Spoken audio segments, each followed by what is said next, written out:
Good evening, everybody, and welcome to the November meeting of the Philipstown Conservation Board. Max, should we do the referrals first? Yeah. Because I think they'll be simple. Yeah. Do we have somebody representing RKB Materials? Well, I can. Okay. I didn't know that. Did you want me to say something? Sure. About that? Yes. It's a referral from the planning board. Oh, yeah. And the way I read it is, I guess the planning board had approved pretty much the exact plan about 6 years ago, if my memory serves me. And we had also, were in the process of issuing, we issued a letter or a memo to the planning board. I don't know what the letters, I didn't get it. It's just a It was standard basically, it's a referral to us because it's within the Clove Creek Aquifer, and the last memo was essential. And the last memo was essentially that we felt as long as best engineering practices were put in place for any material, any spillage, petroleum wastage, and so on, that we were fine with it. Yeah, So we're just going to follow. I mean, we're proposing a garage that's going to have an office with a small septic system. That's all been tested, and they're proposing a garage to park some of the equipment in. And other than that, it's just regular construction. I mean, they're just going to continue with the construction equipment.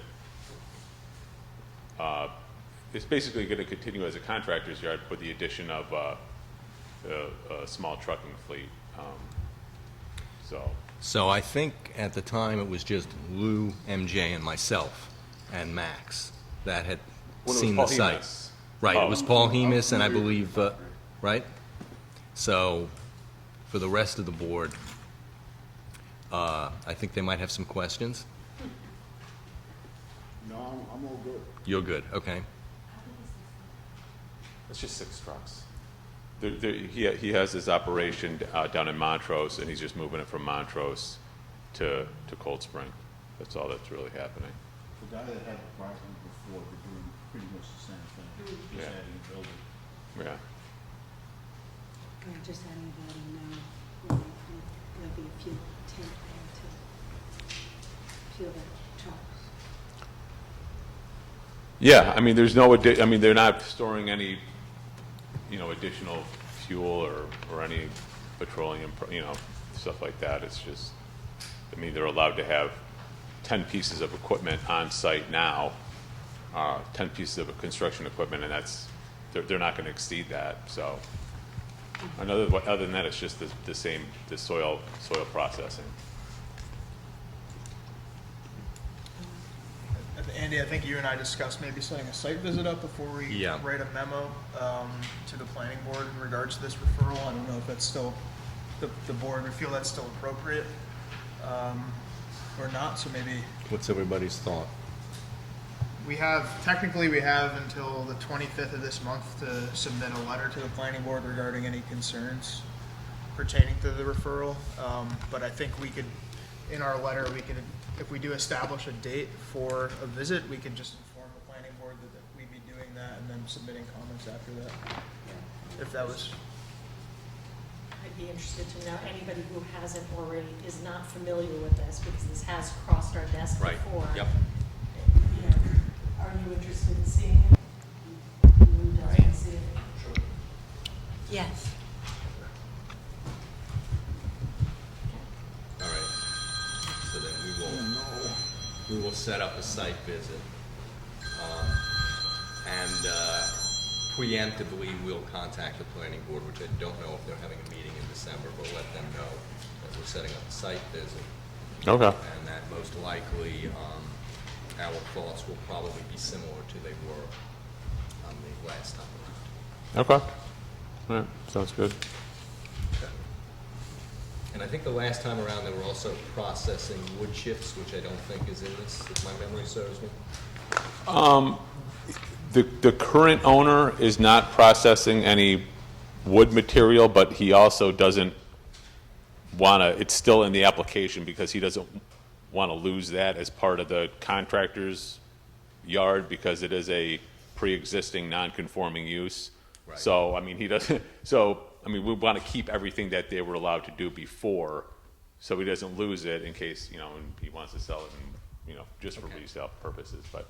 But that is, you know, there's rock, we can give you the statement of use. I don't know if you have that too.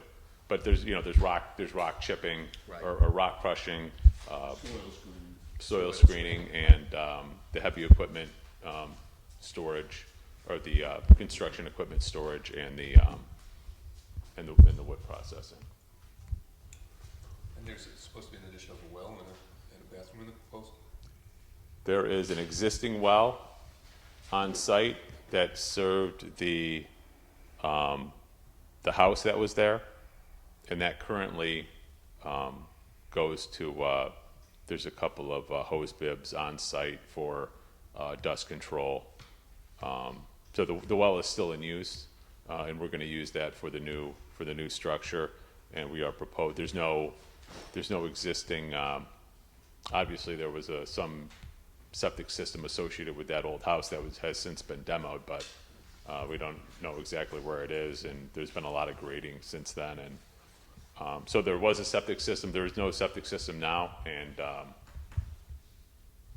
we're proposing a new small septic system that can go underneath the yard. So it'll be a self-contained system.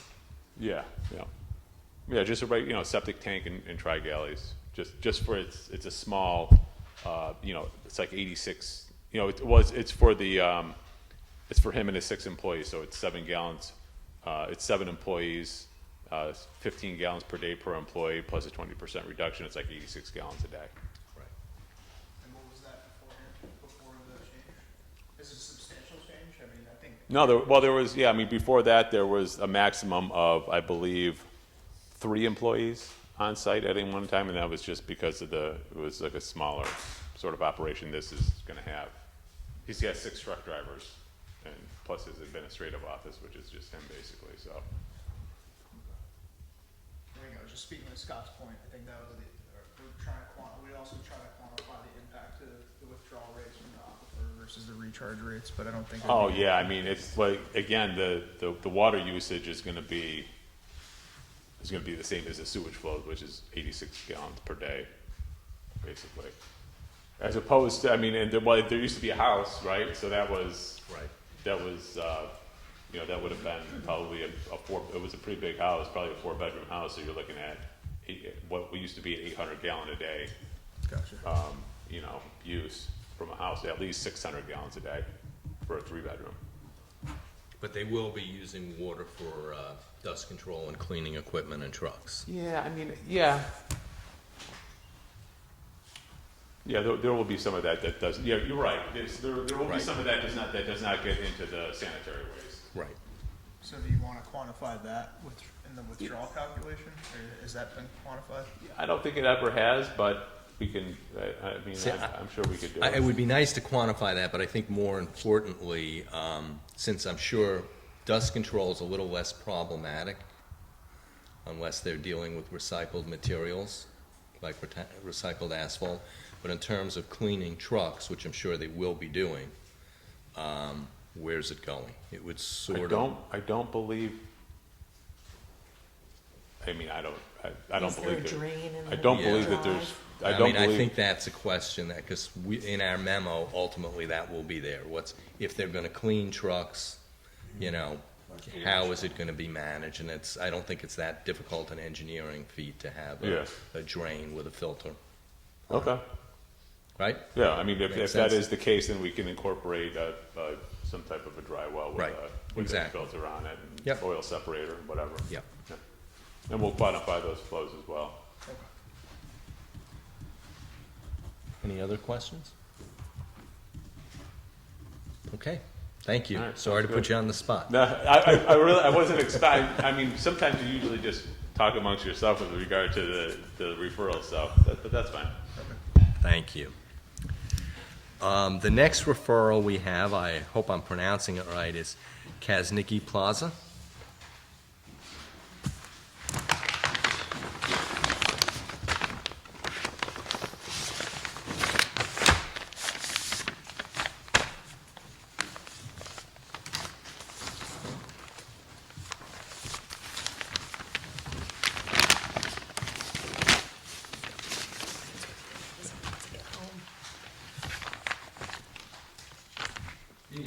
welcome.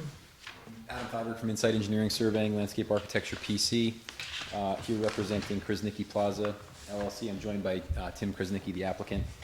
Who's proposing a 9,500 square foot split level building. Could you move a little closer to the microphone, or you could hold Sure. it? Thank you. At 3626 Route 9.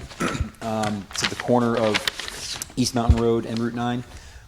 The building is proposed to house the applicant's two existing businesses, which are Quality Fence of Peekskill and Buy Right Fuel. There's also proposed 9,000 square feet of outdoor storage area, which is here, and three 30,000 gallon heating oil storage tanks, and a 25 by 27 loading canopy. Associated with the development will also be landscaping, the required parking, a septic system, a new drilled well, and stormwater management practices. The site will be accessed via Route 9. In an earlier concept, there was also an access shown on East Mountain Road, but at the recommendation of the town engineer, that connection has been eliminated from the plan. So in place of the through drive from Route 9 to East Mountain Road, we've got a circle at the end of the driveway to allow vehicles to turn around. It should also be noted that the elimination of that connection to East Mountain Road also eliminates any disturbance within the Clove Creek watercourse buffer area.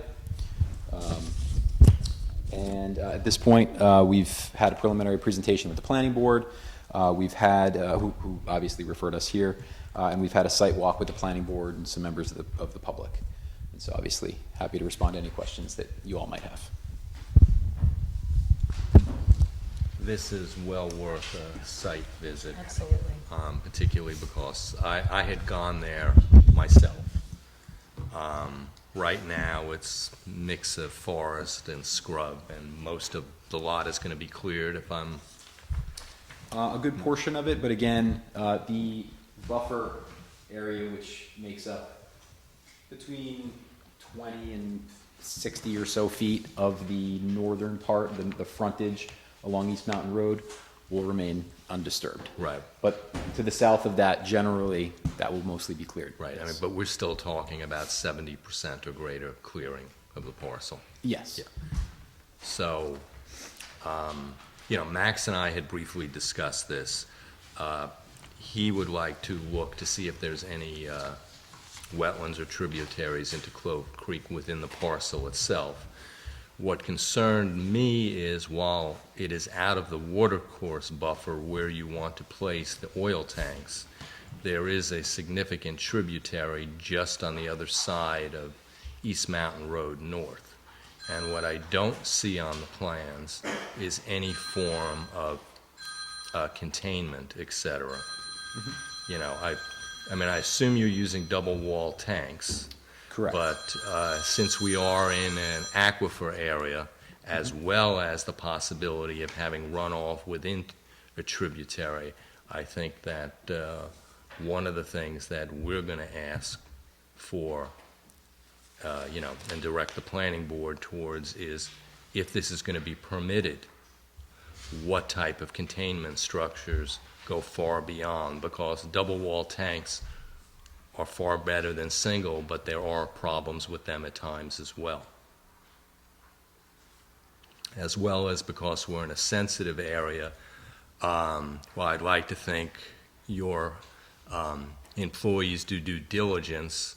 I have actually witnessed somebody filling an oil truck and from a tank and not paying attention and it going all over the place. So we are in a sensitive area, and I think that's going to be key as well. So just a couple of points to address some of your concerns there. Yes, it will be a double wall tank.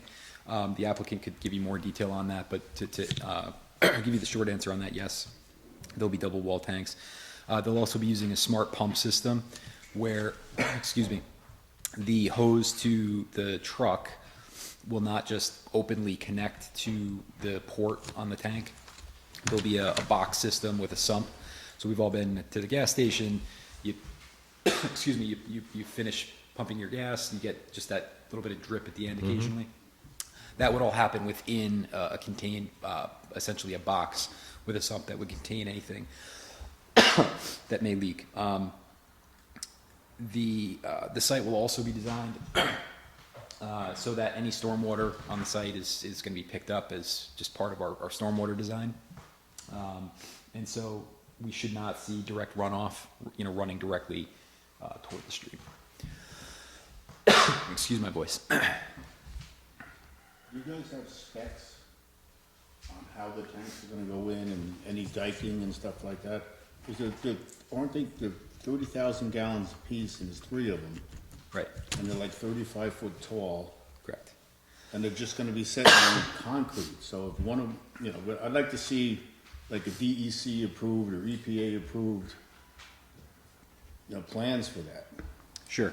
We can provide cut sheets on the tanks themselves. My understanding, and I could be wrong, is that the double wall nature of the tanks themselves acts as the redundancy and would be an approved method of containment. Approved DEC, EPA approved? We can look into that and confirm. And who did you guys retain to do the wetland delineation for your plans? There was not a formal wetland delineation. The stream was picked up by our survey. Okay, so that's gonna need to be done, for sure. Okay.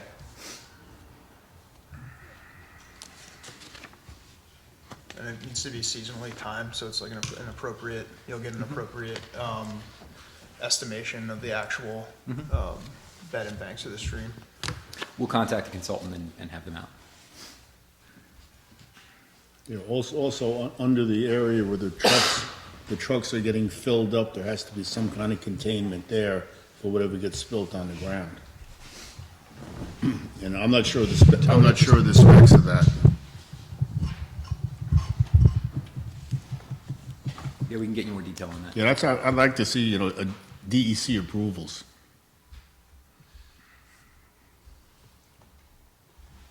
Do you have other comments or questions? And I'll call them preliminary at this point. And, Guess one other question I would have, how is the oil business gonna be operated? Is it, can you go into any detail on that in terms of just the nature of the business? Right. It's obviously a very seasonal business, so it'll be most busy during the winter months. Did you want to speak to it? I mean, I can kind of give a summary. could I overlay on Max's question? I'm sort of curious, because he sort of took the words out of my mouth, as well as, while it wouldn't predicate not getting approval, I'd like to know the experience your company has within this business. Yeah, so Biofuel's been in business since about 2001. So we've Excuse me? since 2001. So we've been in the home heating oil business for the better part of 22 years now. So we have, I guess I'd consider a pretty good amount of experience in the home heating oil industry. As far as the day-to-day of the business, at the moment, our trucks will leave Peekskill at our current location, our current home base. They drive up to Newburgh. They fill up at a terminal that's right off the Hudson River. And then they drive back down and they do their deliveries throughout Westchester and Putnam County, which is where we service. What we're trying to do is eliminate the back and forth between Newburgh with multiple trucks and try and bring it all down to one location, which would be the proposed site that we have now. And that was the purpose of the larger storage. And how many trucks? At the moment, we have 2 trucks. We plan on getting a tractor trailer, if everything goes as planned, to have larger bulk deliveries back and forth between the site and either a Newburgh terminal or there's some other terminals in the state that we could go to. And yeah. How many customers do you service in Philipstown? In Philipstown, I could figure that number out. I plan to service more as I'm closer here, but I could get that exact number. I'm sure it's a fair amount since it's not that far from I Peekskill. think that's something that we'd also take into consideration, how much benefit this would bring to the town. I think that's something that we should also consider. So I'm understanding this correctly, you have your trucks that go to Newburgh to fill them up, and then they make their deliveries to the home. Correct. So you will have the fuel come fill up the 90,000 gallons of tanks, and so your trucks will be filled up there. Yeah, so my smaller trucks that do the deliveries to the houses can fill up on site in Cold Spring. Okay, And then And the new tractor trailer, that's so you can do, what's that? the tractor trailer would be for the bulk deliveries to fill the larger tanks. It would be the main purpose of it. Okay. Yeah. So out of curiosity, one of the tanks is approximately, what is it, 29,200? Correct, yeah. And I'm assuming that they're never filled to the brim. They're probably I- filled 90, at Yeah. best, if you needed it. Yes. How many tractor trailer trips would it take to fill one of those tanks? To fill one of those tanks, you'd look at about 3, a little less than 3, to fill one up fully.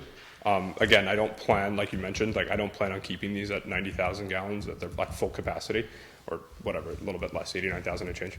I plan on probably keeping them at around 15 to 20,000, kind of day-to-day operations, and keep it within there. And then if I see a proper dip in price or something like that happens, where there's an event that you can kind of take advantage of and offer a better price and be a lot more competitive, and you can fill up, then that's something we would consider. So this will be your first time operating something like this? A larger bulk site facility like this, yes. So what's your, at the biofuel and Peekskill, do you have a tank now at all? No, we're not permitted for that use there. Okay, so this would be your first time with all the tanks? For a bulk and- facility like this, yes.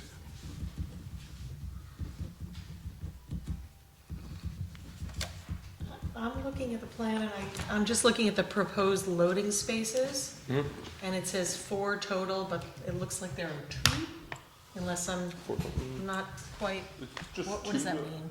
Yeah, we've got the loading spaces here, under the canopy, an additional loading space out over here near the circle near the tanks, and a 4th within the outdoor storage area. Okay. Okay. Other questions or comments? All right, so we're going to need to do a site visit. Okay. Well- Would we be able, how would scheduling that work? Or do you want us there, I guess yeah, okay. That would go through Cheryl. Yep. and the building Okay. department. All right, that's fine. So we'll schedule it through Cheryl and Right. get that done. Any other questions or comments at this point? Thank you for coming in. Thank you. Thank you. Do we need to do anything with Lissicos? I went out and delineated the wetlands, we should talk to him about doing his plans with my flagging, Okay. the Oscars. Is Mr. Liascos here? Thank you for coming in. How are you tonight?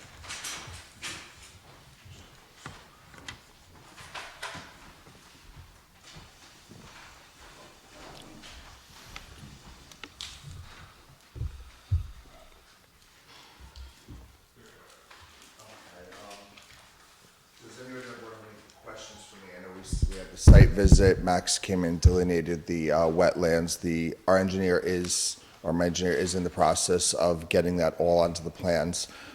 What I was hoping for, he couldn't unfortunately make it tonight, he had something come up. So I wanted to see what the board's recommendations were or guidances on how to proceed forward. It does, preliminarily, before we get it actually on the plans, it does seem like I could, instead of having a 5-bedroom septic, which was previously approved by Putnam County, the main septic would not be within the setbacks. However, the 100% expansion would be within the setbacks. It looks like we could do a 4-bedroom septic that would, with 100% expansion, and neither the main septic nor the expansion would be within the setback area. But I wanted to get some guidances on, so I know not everyone was able to make it to the site visit. Also what they'd like me to do as far as the slope on the side, because that was one of the recommendations for the property. Max, I don't think you were able to make it to the site visit, but you obviously were there for the delineation, so you had seen the slope on the side where basically I had stopped all work when I got the stop work order. Yeah, I think where the board left off was that we were gonna delineate the wetlands and get assurances that all of your proposed plans for the property were gonna be outside of the buffer Correct. I think the wetland boundary that I delineated brings the buffer a little bit closer to where, It looks like about 40 feet or so. Again, we're gonna get it on the exact plan, so we haven't, I don't wanna say whether it's 40 or 42 or 45 feet, but the flags are still there where you did. I took pictures of where they are as well. yeah, I mean, from my perspective, if you can remove all activities outside of that area, you know, our jurisdiction becomes pretty limited. And then in regards to the steep slopes that were created for your driveway access, I think the board would need to weigh in on what they would like seen done there. Obviously, we don't see your plans right now, so I think Yeah. submitting those to the board to ensure that, Oh, again, we have assurances. I had actually submitted them With before. with the additional, Oh, okay. with the addition of the new, With the wetland. yeah. Okay, I was gonna say, the driveway plans would Oh, be yeah, yeah, exactly yeah. the same. No, more so with the delineation Oh, difference. yes, 100%. I think that would satisfy the board in regards to that, their concerns with it. Now, one concern I had is, how does the board feel about knowing that a four-bedroom with a full 100% expansion would be actually, I guess, get you out of my hair, I guess you could say, you know, or limit your, how would the board feel about if I built a septic that was, say, a five-bedroom septic system, or four-bedroom, but overbuilt it by, say, 25%, and then only had a 75% expansion, basically over-engineering a septic for a four-bedroom house, which is what I'm building, is a four-bedroom house. Again, we'd be looking at it from any disturbance within that regulated area. So if you decide to pursue that route and Okay. that overlaps and you need to work within the regulated area, then we would be engaged and we'd make those decisions. Now, is considered working within the regulated area, is that also concerning the 100% expansion that Yeah. won't be? Okay, Yeah. I just wanted to clarify that. Historically, we don't normally allow either within a buffer area unless there is no other recourse. Okay, And wanting a slightly bigger septic field, but building a four-bedroom house, we probably would not permit. okay. All right, so essentially, it'd be better to build a four-bedroom septic Yes. and then have a 100% expansion than a five-bedroom with, or Yep. an 125% engineered system with Right. 75% expansion. Yep. Okay. When we were at the site, your engineer, I think he was, Yeah. he said something about he was gonna talk to the health department about not ripping out all the trees in the expansion area. Maybe we could keep those trees, and then if it needed to be used, then take them out then. I mean, that would. I prefer that just from a standpoint of being a homeowner, because I'm going to be there Would save myself. some money too. At this point, you know, it's a couple of trees taken down, but yeah, I'm thinking I'd rather. Tony, in your experience, do they have to do that anymore? I had heard that for expansion fields, you don't have to clear it anymore. It's my understanding that you have to have everything out of the expansion fields, all the trees and everything, I thought unless they- they've changed that. Yeah, when I built my house, that was the case, but Yeah. that was 20 years ago. Right. So, Yeah, when I did mine, I had to do the same thing, but I had to have It would be 100% good to find that out. trees and everything out. Yeah, But that's a health department question. yeah, yeah, we should find that out, because, I'm not as sure you it's said, changed, but yeah, as you said, though, if there are healthy, mature Yeah. trees, it'd be nice to be able to keep them. I mean, If you can. everyone who was there at the site visit saw that they are very healthy, mature trees. They got a lot of water to drink from on that stream that goes back. Okay, and then obviously, so the goal would be essentially to keep any activity away from that 100-foot buffer. Yep. Okay, and that would be fine. And then, was there any concern that anyone on the board had as far as the steep slopes on the right side of the property? I guess you could, on the way in. Did you put a silt fence in there? I did. Even though I was waiting to hear back, and I said, you know what? Let me take the risk that I didn't get an official approval to put a silt, and I did put a silt No, fence I down. think that was, we recommended that at the time. Yeah, exactly. I didn't have it in writing, but I kind of trusted on a handshake deal that, you know, everyone there on the site visit had said they'd like a silt fence, so I did do one down the side of the driveway. Luckily, we did have a couple biblical rains afterwards, and it did eliminate all the issues with, the only water that was on the part of the lower part of my property, and I actually took videos of it, was actually coming off the roadway through my neighbor's property, through his grass line, and the water was running there, and then just going right down there. I mean, I haven't seen it in the past 2 or 3 weeks. I doubt the grass grew in amongst, but it had actually worn its way through the grass, so you could actually We see. talked about putting a big dry well down there, Yep. so the water doesn't sit there. Correct, And it doesn't I back was, up onto your neighbor's property. Are we, yep, and I was Okay with okay with that? that. I wanted to see if that was the guidance that the board, kind of liked and would like to see on the next set of plans that I submit. I think so. I mean, I think the biggest thing here is that the issue with the neighboring property is not exacerbated at all, Yeah. and solved to some extent now. That's the property to the south. Yes. Yeah. And actually, the silt fence actually did seem to solve a lot of that issue. I guess my thought too would be what's the intention for how that will look in the future? You'll have a paved or an asphalt driveway on the top, but are you looking at putting grass there, or? Yeah, so the driveway will be going straight down the property, kind of essentially where that same driveway exists right now, just obviously it'll be an asphalt, and it'll be sloped where the first 25 feet has a very minimal slope according to Putnam County Highway Department requirements. Then it'll go down, but immediately to the right will all be a lawn, and then the slope down. Okay. Am I confusing this with another project, but was there also a question of fill in this driveway? No, that's a Oh, different right, project. Yeah. Or is it, this is So- the same You're not project? confusing. Okay. Yeah, so I had brought in some fill, some clean fill, that was brought in, and was moving that around, and that's when I did get the stop work order. So I Okay, was but willing to get clean that tested. fill, just for clarification, excuse me, I'm Yeah, I'm sorry sorry, to I interrupt apologize. you. Did that have asphalt in it? Concrete, something? I feel like we saw a picture. I'm not making this up, right? No, there was some, Okay. rubble of some sort. Okay. I don't know if it was from the fill but there was some rubble. There had been stuff in there years and years and years ago. My father had actually owned that property, I don't know, for 25 years or whatever. He had gotten a permit to put a driveway in, and it kind of just cut something in that we could access. And my neighbor, who since passed away, he had actually cut a driveway in because he's got a garage in the back of his property. So instead of him having to cut across his lawn when he goes and worked on his hot rod, him and his grandkids, they had added to that property, which my father was just like, whatever, no big deal. And But we had pictures of concrete, construction debris that was essentially the base of the fill. That looked like that the neighbor to your south had presented at the last meeting. there was also a couple chunks of there was some concrete, it was pieces of sidewalk that were as the base, and I put them down there because they didn't want them to settle. Right. So, I guess that's something that the board should consider. I mean, is that an acceptable type of fill? Well, it's not clean fill. Right. I think some of that was there before he got the property. Then he put bank run up on top of that.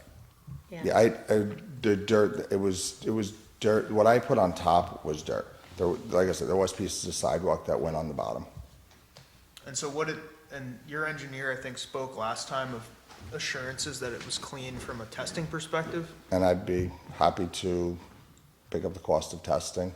Yeah, I think that probably would be a good suggestion, because again, one of our bigger concerns is affecting your neighbor in some Correct. way by giving you some sort of permission tonight, and it would negatively impact an Understandable. adjacent landowner. So, I think that would be a requirement, is to do acceptable testing and make sure that anything that could be transmitted to your neighboring property, Fair enough. would not negatively impact his property as well, however he gets his drinking water.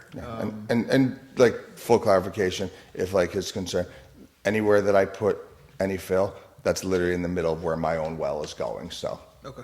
Whatever, and I'm building a house for myself and my own kids and my wife, so. Yeah, it's a liability issue for us in the town. Understandable. And again, I think any improvements that can be made to his situation, because I believe he stated his septic system is in the front yard of his Yeah, home. he also has the gutters off his house lead into that exact space where he's complaining that water is, Sure. building up, so that's sometimes you got to take a little bit of responsibility for your own self as well when your own gutter. And we, he did bring pictures, which I also had pictures of 3 days later after I had drained. But it was during that July storm where half of 301 was washed out, and a lot of major roadways were all washed out as well. So, not to defend it or anything, but I also didn't have a driveway in, and nothing had been stabilized because I had a stop work order, which I was abiding by. So, but you're amenable to putting in some sort of a dry well? Yeah, exactly. And I just didn't want to have my engineer go and draw that all up and, plan it all out, and then the board come back and say, no, we had a different idea. So I wanted to see if anyone had any ideas that, that you would, as a board, would like to see him propose. Love to hear them. Okay, so I guess if you can provide the board your updated plans with the new wetland boundary on it to Okay. ensure that there aren't going to be any activities within that regulated area. Okay, And then the Updated septic. updated septic and the soil. Basically drainage dry well system for the south side of the property. okay, That there'll be soil testing for the fill that was brought in. And I think that's what I have. I don't know if there was anything Yeah. else. I think that was it. Sure. Yeah. Yeah. Yeah, that should be. I think the other thing too, if you are going to be completely outside of the 100-foot setback, just making sure that you have orange construction fence delineating that 100-foot boundary, so you don't cross into that area at all Okay. before starting work. okay. So if you could provide that to the board at the next meeting, that'd be great. And I believe then you could start making your way back to the building department to get Greg's blessing for construction. All right, sounds good. Okay, I think that answers all my questions. Okay. I appreciate it. Thank you very much for your time. Thank you for coming in. Should we do South Mountain first? Sure. Great. I don't know. I think either one. South Mountain.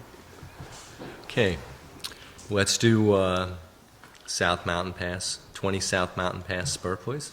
We're in order. We're fooling everybody.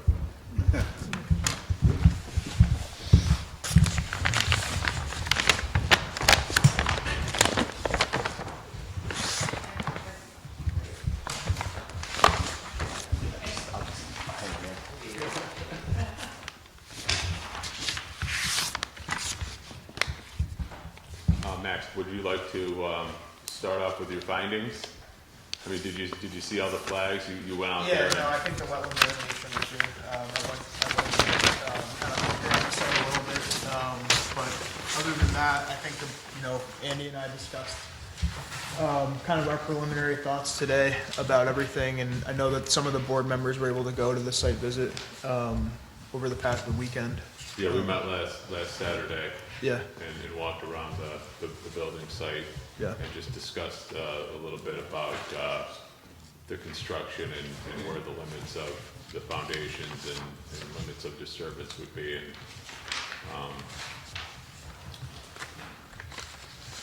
so, I mean, I guess, do we have any questions with regard to what was discussed, or was there any further thoughts on?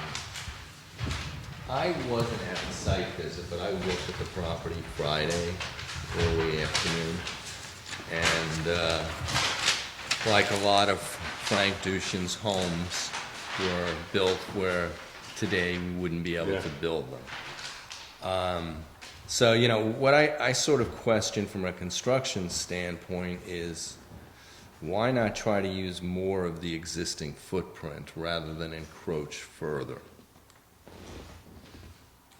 Well, I believe we are using a large portion of the existing footprint and the rear patio area, and incorporating that into the footprint of the new structure.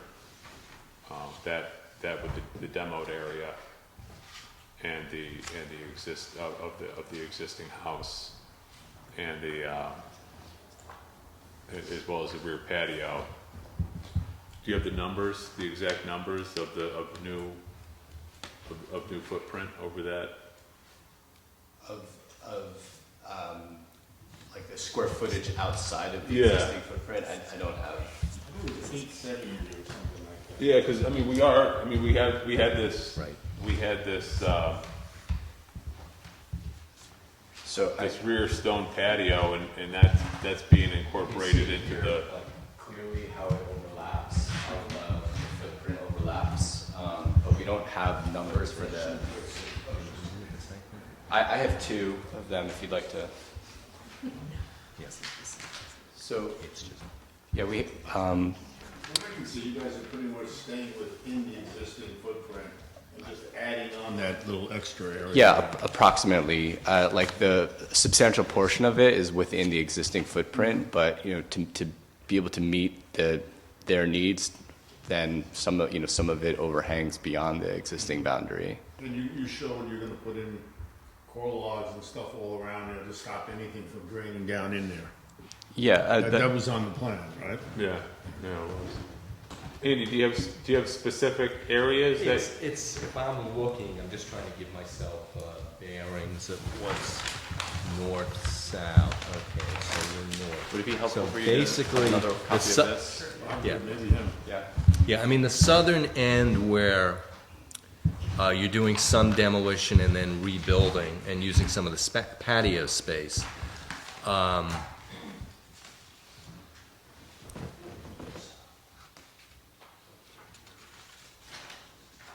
So this is where I was confused on the plan.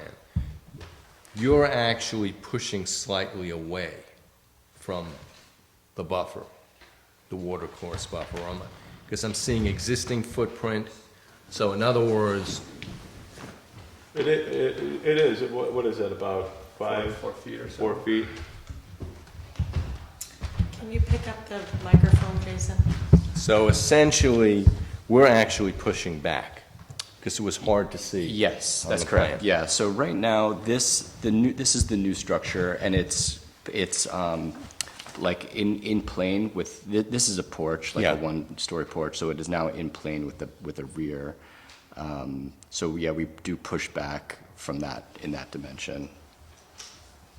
So what we're doing is we're pushing back, but it's almost sort of a give and take. Yeah, it's a little bit right of over that, here on what would be On north, the it east would side, be that's east side, roughly right. east, yeah. Yeah, that's about 4 feet or so on that east side. So it's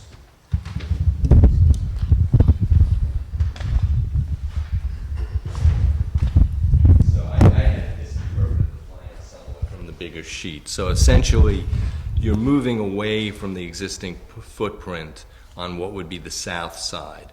Yeah. And incurring, I can't say an equal amount, maybe a tiny bit less on the east side. Yeah, that's correct. Okay. So then, thoughts, comments?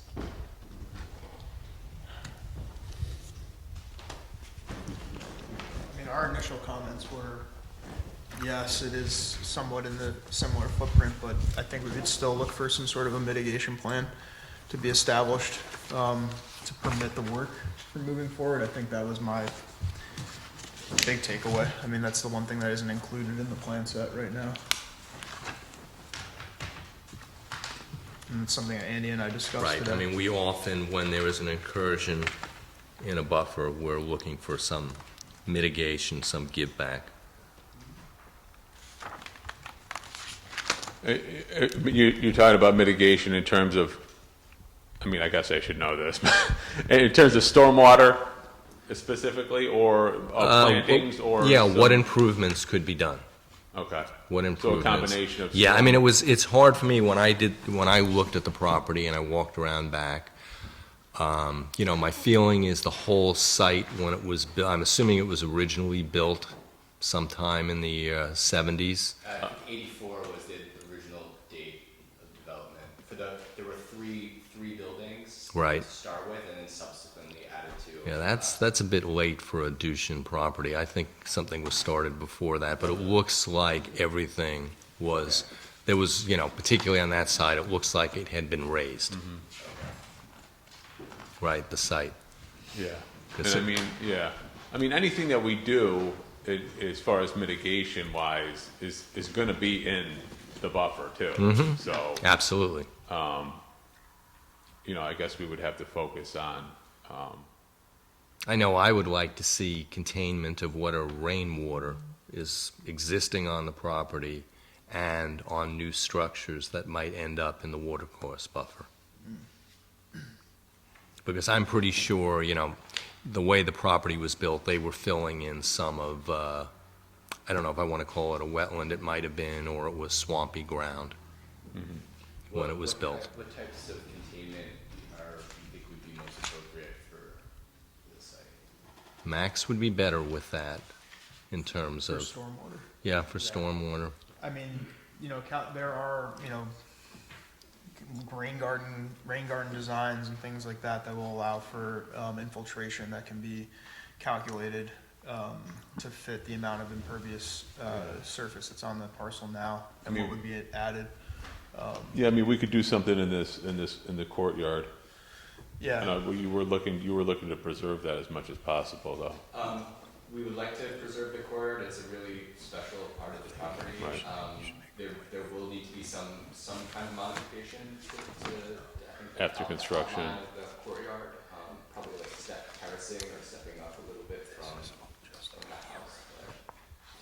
But, what about one thing that we were considering were green roofs, and I don't know if that would count. I was wondering about these. You have two little sections of green roofing. Yeah. Have you thought about expanding that at all? I mean, is the roofing going to be flat on the new area? So one of the roofs, the roof of the second floor is sort of hemmed in between the addition and the existing structure. So Okay. that would be like just a small terrace space. And then we haven't gone far enough to know how much of the third floor roof would be utilized for like mechanical or things like that. There's opportunity for green roof, like where you're seeing it, that triangle space where we, instead of bringing up the wall of the house all the way, we thought that was a good opportunity to push it in and include a green roof. And then in between this volume here that like goes up towards the north and the main structure, there's that green roof. I think we could maybe add green roof on that structure too, potentially, which would increase it maybe by, I'm not exactly sure, but maybe it would be doubling the size of the green roof allotment. Yeah. See, what I'm, now that I'm seeing this booklet, what I'm a little confused about is the plans that were posted on our website basically give the first floor and nothing else. I was totally unaware that this is a 3-story structure. And the narrative that was provided was talking about one of the major reasons for doing this was reconfiguring the house so the children's bedrooms are closer. But what I'm seeing now, and from what I could gather on the first floor plans that are posted on our website, those are not bedrooms. It's a living room and we'll call it a home theater or media room. So, you know, normally we wouldn't be particular about this, but on the whole, when you're building within a wetland or watercourse buffer, you know, we want structures to be essential. Bedrooms would be essential. Yeah. Media room, not really. Right. Well, in order to have those bedrooms on the second floor, you're creating square footage below them, right? They want to have bedrooms that are proximate to their bedroom, so that they can like have direct access and connection to their children on the second floor. So a solution where the children's bedroom is on the first floor doesn't work.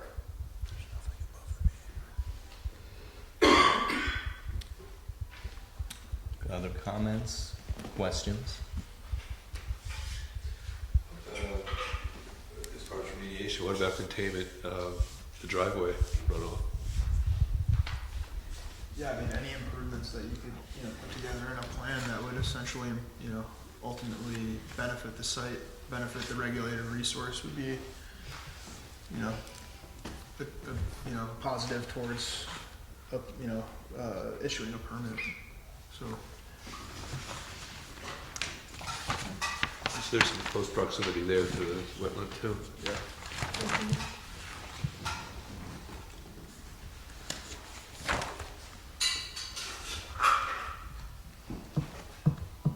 I mean, yeah, we can try to do something with Yeah, the it's hard for driveway me- yeah, I runoff mean, because, I saw this site out of season, so it's hard for me to see in terms, and offer kind of an approach for doing an invasive species management plan Yeah. or something like that. I mean, those would be ideal, something that, where you're actually benefiting the wetlands you own on the property, benefiting the water course. I can't really speak to that, like what's there. I mean, it could be pristine. I doubt it right now, but, you know, so those are types of things that we would look for, obviously, just to kind of offset and, you know, not going above and beyond, obviously, something that's equivalent with what you're proposing to do.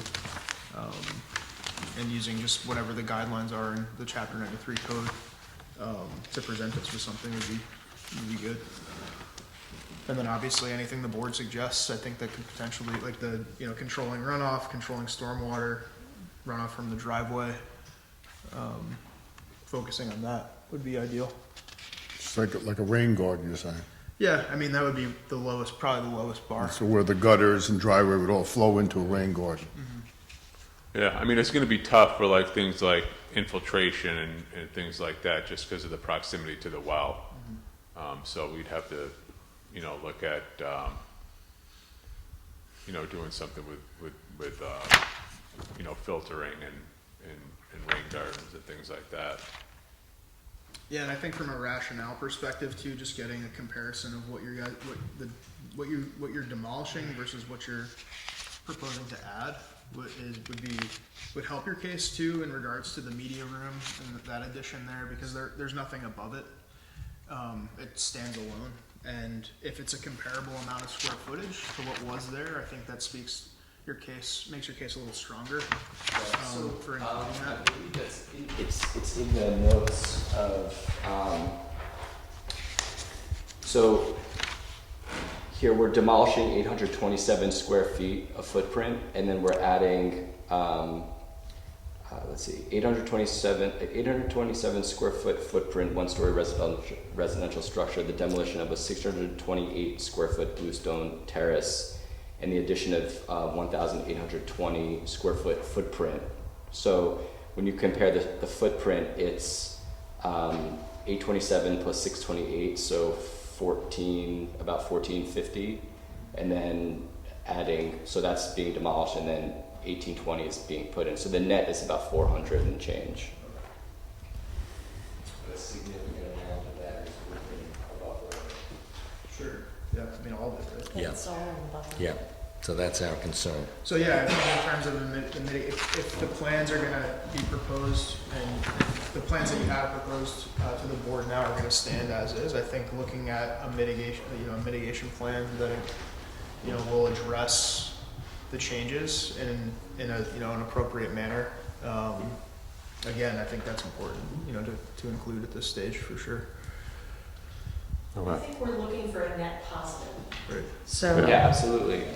you know, even if you know, you see, it feels like a modest addition in terms of footprint. It's still an addition within a wetland buffer zone, and so we need more than that. Okay. We need to see an improvement to the property that's commensurate with that. What were the planning board's comments? I mean, have they provided any at this stage? There's no planning board purview No. over this, no. Because they don't, they're not over the 1,000 square foot addition threshold. It's only it's the 400. And so, yeah. So we did have, I'm sorry, we did have the pre-app meeting with Ron and everybody, and they, yeah, I mean, I believe you should have that, if not, the okay.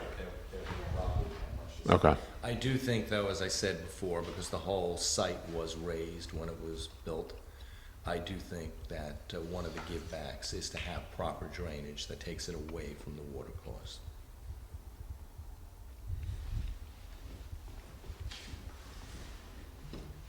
So, Yeah, we need it better than it, right. than it is Yeah, right now. sure. right? Yeah, We I need- don't think it's we need an anything, improvement, and you want an improvement, right? This I is think- your home, yeah. you're making a significant yeah, I investment. don't think we're asking. I'm mostly curious about what's the best way to do it. right? Yeah. Like, how do we figure out? That's why you have wonderful, So Jason's the guy. you have Yeah. wonderful experts You to have a work very with. good engineer. Jason, you know how to make it great? Yeah, I do. The wheels are already turning. Okay. But like fundamentally, everyone is okay more or less with like how we've cited it and the scheme, the square footage, and then we can just now focus on mitigation and improving drainage, improving the site. Is that more or less how the board I feels? think so, right? Yeah, I mean, would I rather see everything in previously disturbed space? Yes, but I can understand what you want to do. So, it's sort of a trade-off. All right, Jason. Okay, sounds He is good. pulling it away a little bit, so. Yeah. In spots, pulling Yeah, it it's away, pulling it away and from- putting it in another spot, but it's Yeah. disturbed, whatever you're pulling away You're is disturbing is something disturbing, else. yeah, so, Yeah. yes, so, I'm sure you'll come up with something. Okay. All right, we'll be back next month. Great, Thanks. thank you.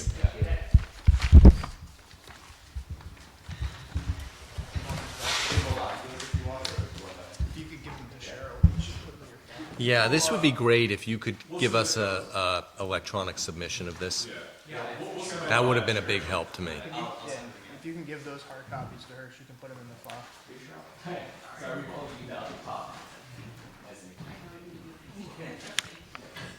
Thank you.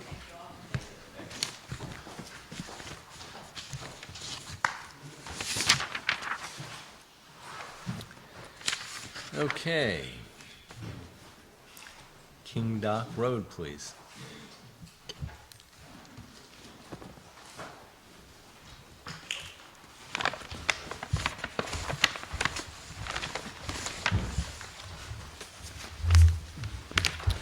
Good evening. I spoke with Max briefly beforehand. He thought maybe it would make sense for me to update you on the emergency remediation we're doing to the stream and the wetlands. As some of you may know, in the July 6 storms, which were on top of other superstorms since the marsh was rejuvenated, it basically filled in all the way up to our road. The water was a foot deep running over the road. It deposited much of Cloud Bank Road, much of Old Manitou, and most of our own road down to our garages in the stream and the wetlands. So the first thing they did was to restore the stream flow. And that created a big pile, to the south of the stream. They took out, at that point, about 12 30 cubic yard truckloads of material. And then I spoke with Max and with Andy, and under the emergency exception, they said, kind of bring it back to what it was when the bankers were done with it. So that's what we're doing, including building in a deeper section, kind of a crescent, on each side of the internal road that will be deeper and lined with very large rocks to keep most of the silt from future events within an area that you can reach with a digger from the road. Whereas now they've had to put pontoons out 100 feet. 120 feet into the marsh to take out material. Right now, the stream is more or less on the course that it was on, a year ago. Not quite yet. And the south side of the stream is back down to pretty much the regular level. and the east side, on the other side of the road, is back down to original level. The north side of the stream is still about 3 feet above the original level, and that's where the pontoons are now, and they'll be, working that down. They took out another 11 truckloads a week or so ago. There's probably 6 or 7 truckloads sitting there, and then another 6 or 7 at least before they get back down to the area. So, it's a hell of a lot of material. How big are trucks? Like 30 cubic yards. They're, whatever biggest Polhemus has. Yeah, I was down there, when I saw you, what was it, late June? I'm sorry, I said couldn't quite. When I was down there, I guess it was late June, very early July. Yeah, you were there like the week after with, Yeah, I mean, with the Madeline. the devastation was pretty intense. Yeah, And yeah. then one of the operators was showing me pictures from his phone of your road. It was not pretty. And it was... Yeah, and I'm also, I've met with our neighbors, and we had a guy look at it, and we might need to work with the DEC and maybe with you guys, but we think there is a remediation we could do up near the top of King's Dock that would minimize this going forward. It wouldn't be cheap, but it's probably worth doing, because even asphalting that whole road isn't, the engineer says it's not going to save it. No. No.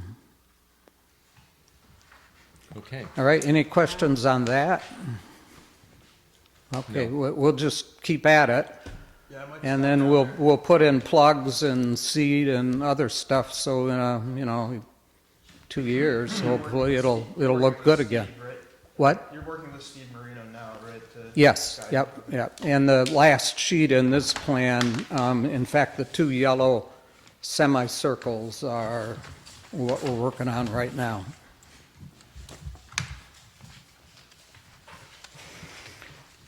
So yeah, I might try to just stop down just to see how things are going, but I'm glad that you guys are able to, they're working on it. 'Cause Yeah, he kind of intersperses this with repaving stuff.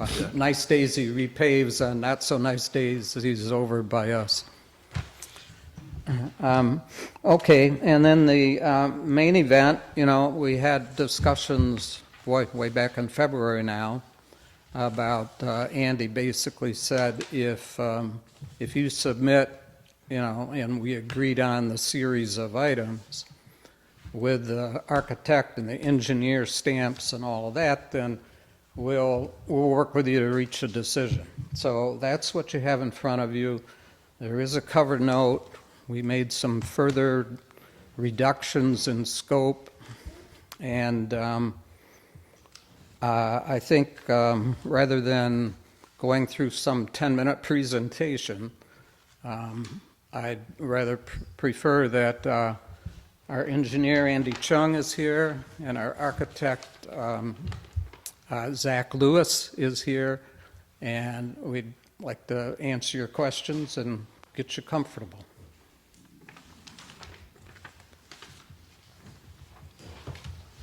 So, I had gone through the checklist that we had sent you in late March. And there are still things that are missing, which can be added to this, obviously. Yeah, well, if you list them, I'm not aware of any, but Within the list, we had asked for disturbance to steep slopes, which are shown in the map. I'm sorry. I said, for instance, on the house extension, because we broke this up into 2 pieces. One was the house extension and the other is the pool, Yeah, right? So within that, the second bullet point, we wanted to see disturbance to steep slopes. That we see. But it would be nice to delineate what the effects on the wetland and watercourse buffer. There is a map from the engineer that does show flow, but it does not show a lot of detail. well, you So let me go wanted, through the buffer delineated, each buffer, and they are The delineated. on buffer the is maps. delineated, the steep slopes are delineated. But what we were looking for was, from an engineering standpoint, what is the potential effect? What is What is the potential effect? You know, for instance, that we're now altering steep slopes. If we allow you to do this, what is going to be the potential effect of the flow of water, sheet flow, et cetera? Well, you're replacing it with a roof. Well, yes, Right. but this is something that we need to have from the engineer, which would usually come as a narrative and a calculation. Within that, I don't know how you feel about this, Max, the erosion and buffer protection plans, it's very difficult to see on this small map, and I don't think it's fully detailed from what I can see. You're talking about the very last map that Steve There's Marino yes, there prepared? are, what is it? It would be maps from AC Engineering. We have maps 1, Oh, 2, and actually 3 is a detail. We had also asked for a description, which I didn't see in your narrative, of basically how the patio will be replaced by foundation and what type of existing fill. I mean, these are all not big things, but they're important for us to have. a description of what the patio would be Yes, replaced? I mean, when we're done, I will send you this Yeah, okay. highlighted checklist again. We had asked, because an additional bedroom is being added, how is the septic being expanded or modified? In your narrative, you said you're removing a bedroom from the house, and thus you don't need to alter the septic. We would like to have verification from that. I guess that would come from the Putnam County Department of Board of Health. And I mean, we're not against that. But we, need that for our files to know that. Yeah, would be well, the under, case. under their guidelines, when we remove the door to that second bedroom and put in a door so it's a sitting room, then it's not a bedroom because you can only get into it through another room. Yes, that's So- what but we would like to, I think they would give you a determination on that, but I think we need that. Okay. Because, So you want to see the that? septic, one of the things after both Max and I had looked at the property after the storm, and hopefully you're not going to have another storm like you had in June, our thought was, is even the existing septic workable? It obviously didn't fail, thankfully. Really? Yeah, the septic was mean- totally unaffected. But, Do you still propose, I know that that Fuji clean system and all of that, is that still on the table, or is that? They cost about $8,000 to $10,000 to put in, and I need Department of Health approval, right, in order to put it in. I don't mind putting it in because everything comes out a little cleaner, although Steve Marino, I have him, when he stops by, I ask him, so do you see any issues? And he said, no, your septic's working just fine. So I'm just going down the list, and then the committee Yeah, will yeah. weigh in. But, we don't want to penalize you to have to put in a new septic if it's not needed, but we do need documentation from the Board of Health. Yeah, I got Which- advice from several people, including a couple of engineers, when I was in the process of interviewing for an engineer, and they all basically said, forget it. Putnam's not going to let you do what you want to do because it's in a buffer. And secondly, even if you ultimately persuade them, it's going to take you a year or more. And we don't need the bedroom. Right? We're aiming to get a bedroom on the same floor. Right, so- that's not the argument. The argument is basically what we want to protect the town is just documentation, hopefully we can get it from the Board of Health, that this is fine, we're swapping space for Yeah. a bedroom. That's all. Yep, okay. Yeah, I mentioned it to Dylan when he was out for the perk test, and, he was fine with the idea, so. But we'll get somebody there to sign off. And this would go to Steve Marino, but right now, we don't have an updated plan on the mitigation, because you are working within the wetland buffers. and a stream buffer, what type of mitigation would be Yeah, done? it's the last sheet. I think I think the discussions I had with Andy would be making a plan that was a little bit more robust and thought out. Talking about, it's just showing areas rather than what's being Okay, planted. it's not my bailiwick. I said, Steve, draw me up an enhancement plan that works. You worked for these guys at one point, Yeah, so. when the bankers owned the property, they were committed to, I think, a minimum of a 5-year restoration plan, chemical application for controlling invasive species. You know, they had a 95% survival rate of anything that they planted. If it dipped below that, those needed to be replaced. That was all spelled out by Steve. Okay, I never saw that on, because I've got a lot of sheets with all of that on it. Never saw that. Yeah. Well, if you ever need to, we can foil the file or, I mean, Yeah, Steve so I can- mean, basically for we're looking for more detail than what's on the sheet that Steve put together. What would be placed there? What type of plants, Sorry. I was gonna s- spacing? I was just gonna say, Max, maybe we should get Mr. Prinz the original plan. Sure. So that he can see how detailed that was and how, and that's essentially what we're looking for. We're looking for a detailed plan. Steve knows how to do this. Steve should be Yeah. able to do this. Okay, This is if you were to look at his old plans, I mean, this would be like his first step in creating it, and then he had, all the narrative space was much more detailed and thought Lists out. of plants. yeah, how well, there's a many, list of size. plants, and there were an identification of trees to be removed, and this, da-da-da-da. And then there was And- quantifications of numbers to be planted, species, and then he would monitor those species annually. Okay, sheet I haven't seen. Yeah.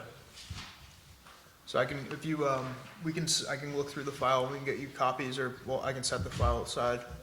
I mean, he should have all of that too, I would hope, if he still has access to his old records.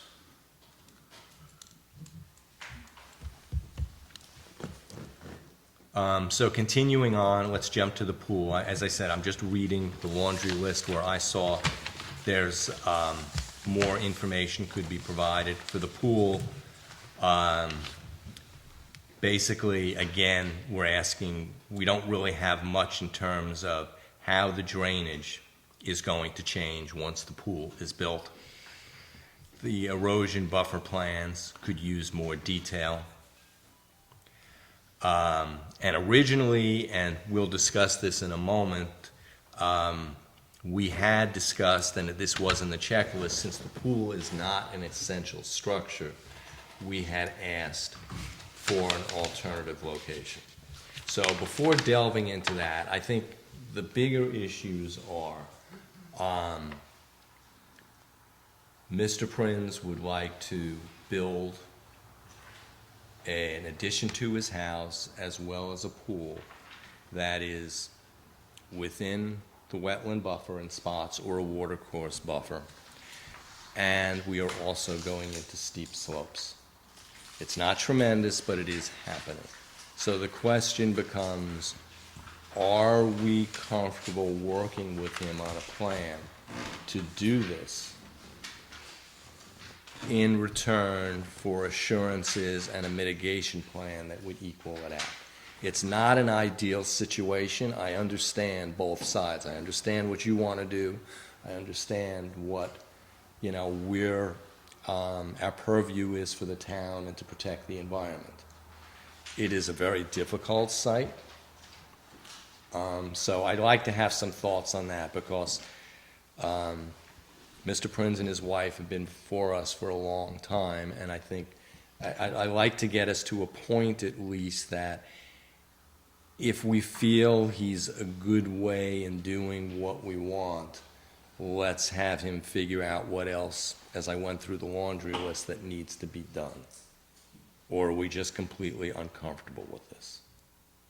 I mean, I think adding to your point, Andy, I don't want to jump the gun here, but if it sounds like what you're leaning towards a little bit could be even considered having a conditional permit be decided upon tonight if, we have this list. This wouldn't be out of the realm of possibility for us to come to an agreement with you tonight about some, completing this, like punch, these few items on a punch list to get back to us, and moving forward at this stage. Just, speaking to the fact that they have been in front of us for A conditional permit for what though, Max? whatever's being proposed. So I'm just throwing that out there. I mean, it's possible, and the other question becomes, if we even go the route of conditional permit, is it gonna be one permit, or is it gonna be two? Are we separating the house and the pool? But I'd like everybody's thoughts. I mean, it's, I understand, it's like, I really have a hard time with this, which way do you go? And I'm sympathetic to what I'd like to see, which would be very little, and I'm sympathetic to what the applicants would like to do. So that's why I want everybody's thoughts, so at least we can all hopefully have a consensus of how we begin to move forward with this. So is there sufficient mediation possible to offset the concerns we have about the work that's being proposed within the buffer? I think that's a major question. I think that was what Andy and I were talking about today, is that putting the cart before the horse, is the board comfortable with the proposal as it stands? And then typically, once we get through that phase, then we'd look at mitigation and making sure We'd look that at plans, and, it fits. and keep changing the plans until it fits. And it would be helpful to me to understand if there are concerns, what they are, because frankly, we think it satisfies all of the criteria. Lock, stock, and barrel, simple as that.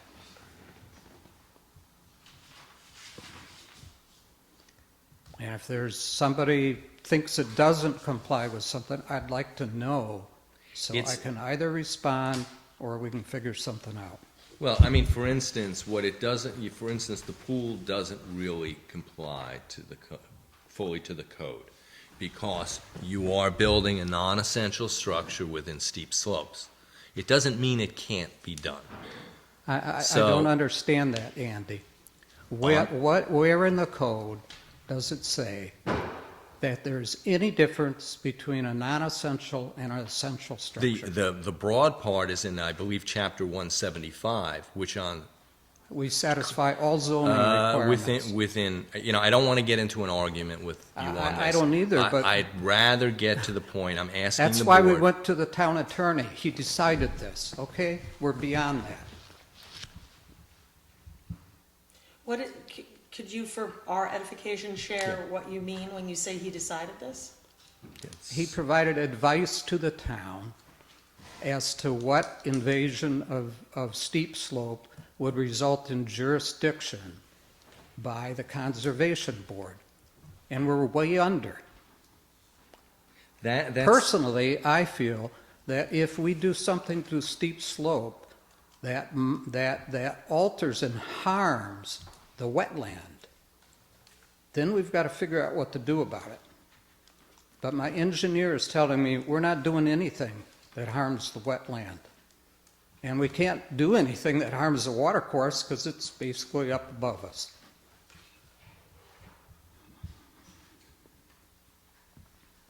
The bigger picture, as I said, is that Class 3 steep slopes, which you are infringing upon, are to have no construction other than necessary utility lines and trails. That is not accurate. I don't if we think got to we go need to- back to the town attorney, we'll go back, but that is not what the statute says. What I'm asking the board right now is, are we comfortable working within these confines or not? And if we're not, which is totally fine, we can say that we're not comfortable pursuing what would ultimately become a conditional permit, which eventually would be transformed into a permit as we get different engineering sheets and design. Can I just back up Absolutely. one step before we get there? For our newer board members, have they visited this site? Are they aware of the history of this site? I've never been there. Okay. Right, I took All Madeline. that happened before Okay, I was there. Madeline has been Madeline's seen there. it. Okay. Scott, have you seen the I site? have not seen the site. You have not seen the site either. It's an extremely unique site, And difficult, yes. very difficult, very constrained site. We have 100,000 square feet of buffers on a 128,000 square foot property. We're proposing to use 2% of that. If the big sticking point, I found the letter here, I don't know if I can forward it to you, Andy, and maybe we can just review it tonight. Mm-hmm. And then maybe that will satisfy what, you know, instead of just like kind of going back and forth, maybe, Andy, we can go through with the board, the Yep. letter. It's relatively short, right? I'm sorry, The letter from wanna Steve send it to Gaba. I still couldn't hear that. The letter from I'm Steve. in my 70s No, now. I was just saying, I found the letter from Steve regarding the town's opinion on the steep slope. So I want to forward that to Andy. Okay. And let's go through it tonight, just so we can clarify all of those points. Yeah, did we receive that? I mean, I don't, we did receive that? I think it was addressed to Mr. Galler and Mr. Gaynor, Okay, Let's see. but I'm not 100% sure of yeah. that. Usually Andy's very good about sending those things out to us, so that would be a unusual situation. I miss.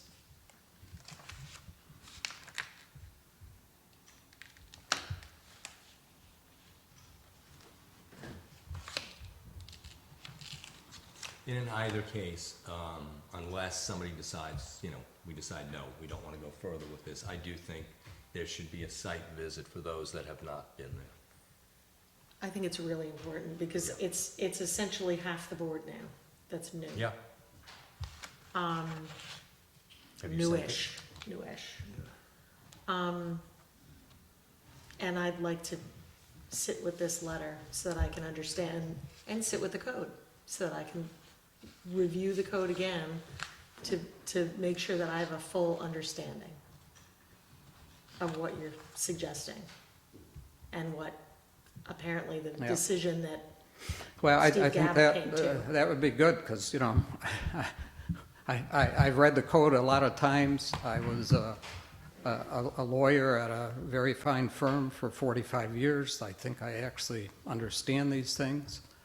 The code sure you says, do. you know, the intent is to permit landowners reasonable use of their land consistent with responsible land management, and to the extent consistent with that objective, to protect wetlands. And the board is supposed to use the section 93(8) criteria to make their decision.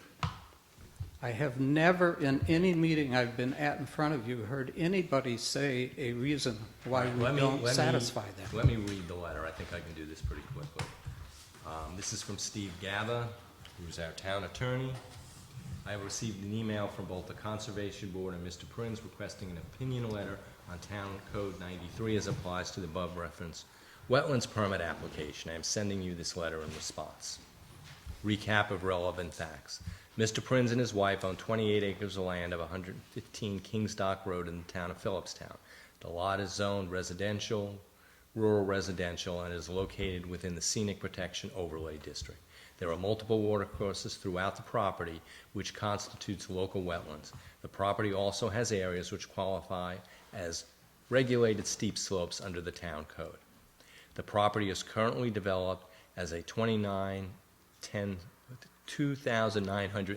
square foot, two-story residence with related residential improvements. Mr. and Mrs. Prinz propose to construct one, a 790 square foot addition to the residence, two, a 262 square foot atrium, and three, a 1,450 square foot pool complex, which includes pool house, decking, and coping. The proposed new construction will result in disturbances of local wetlands, and therefore the project requires issuance of a wetland permit under Town Code 93. Since the project involves disturbance of wetlands, water bodies, or watercourses, and/or excavation of more than 15 cubic yards, or more than 1,000 square feet of an area within 100 feet of said wetlands, water bodies, or watercourses, it is considered a major project under Town Code Chapter 93, Section 4. As a major project, the application is processed by the town's conservation board rather than the natural resource officer / wetlands inspector.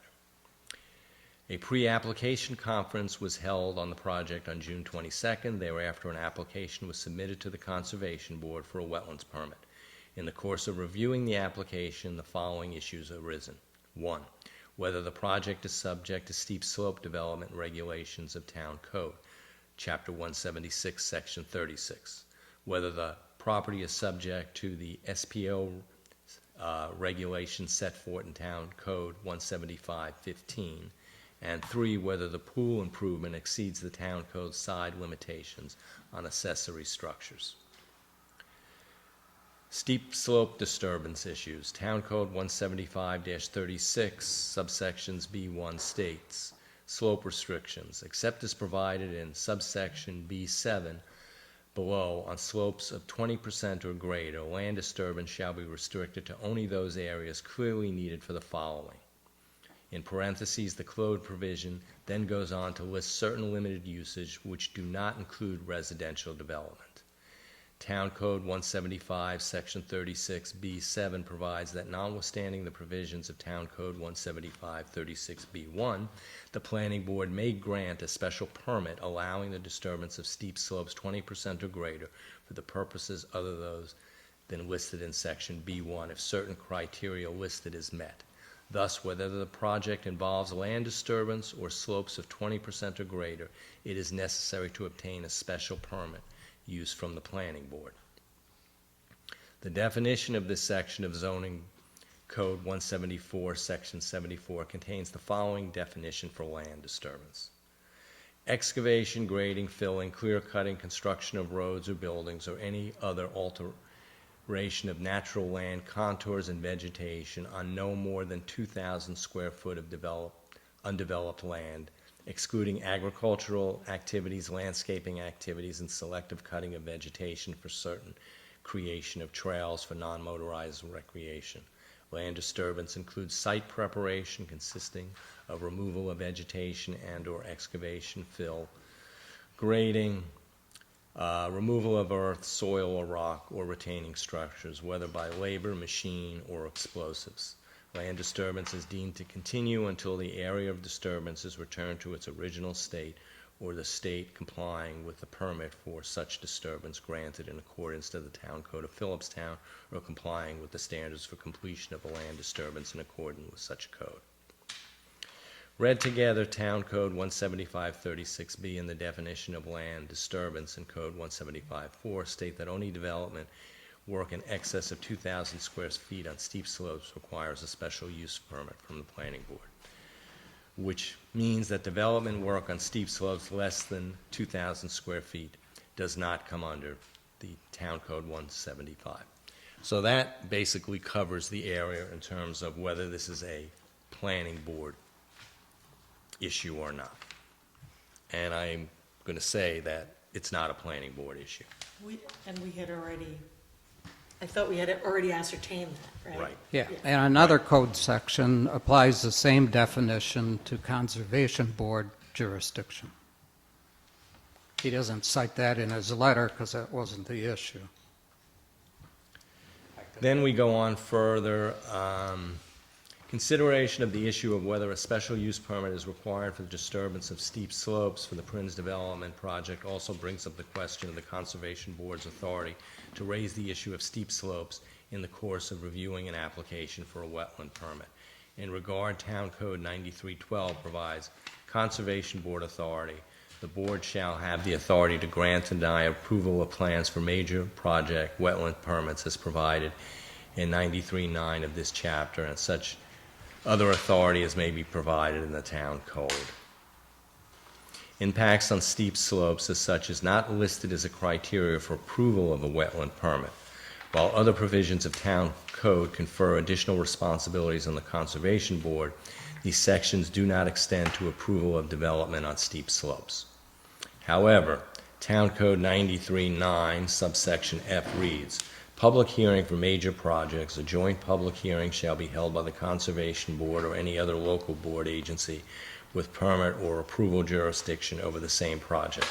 whether the public hearing is required for granting of such other permits or approval pursuant to statute of the local laws and ordinances of the town of Philipstown. Such joint public hearing shall be held at such time under the circumstances of which notice has been required for granting of such other permits.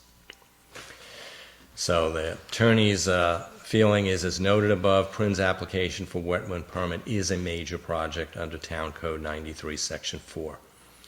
According to Town Code 93-9F, a joint public hearing must be held with other town boards for which a permit is required when a public hearing should be required. So, in that one, unless we were to re-engage the planning board, it's really within our purview. And then I don't think we need to go into this. The rest of the letter really goes into accessory structure and size, which basically you are complying with. So, as I said once more, working within steep slopes, here, I personally feel it's still a little bit nebulous, because if it does affect a wetland, it is within our purview. So really the bigger question is, let's even put the steep slopes aside. We are dealing with certainly one non-essential structure. I myself would say the expansion of the atrium and bedroom is an essential structure. Somebody might argue that the house is big enough already that it isn't. Are we comfortable, and I don't think we're going to decide this here and now because many of the members have not seen the site, but are we willing to entertain that this is a property that is highly confined? If we remove the consideration, if we look at this as a two-dimensional project and remove the steep slopes component, this, to me, speaks very closely to the White's Pool project in terms of similarity, which was the property off of Lane Gate Road, and what was required for them in terms of mitigation to allow approvals for that pool. Obviously, this is also including an addition, but they did do improvements to their septic. They did improvements to a bathroom, and they created that outdoor pool space off of their home. And so when you just reread this, if we remove the consideration of the steep slopes impacts and we only look at it as if it was on a two-dimensional plane respectively, I think that may be a good comparative to use to kind of evaluate decision making. Does everybody remember that? I mean, what it was is... But you can, I'm just, that just Yeah. as an idea. Yeah, I mean, what it was is the trade-off was that they probably could have been completely out of the wetland buffer if they had put the pool, I'll call it, behind their house, but they would have been destroying some very, very significant trees. And what was in the wetland buffer was manicured lawn forever.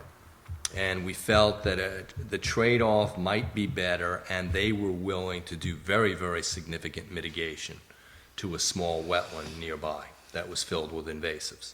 So, I mean, I think what you're saying, Max, makes sense, because there are similarities here. I mean, I don't think anybody is doubting Mr. Prinz that he has been working within the wetland to restore it. And, that property, as those of us that have been on the board for a while have known, do we call it a jungle of invasives? It was bad, both within the buffers and out. So, I mean, what's your concern?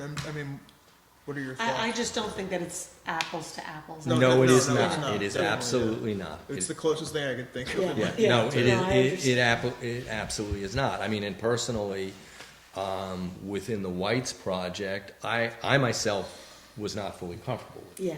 Yeah.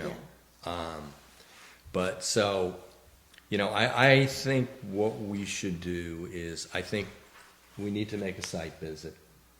And I think we should, once we do a site visit, I think we should really try to decide, can we figure out a way to permit this?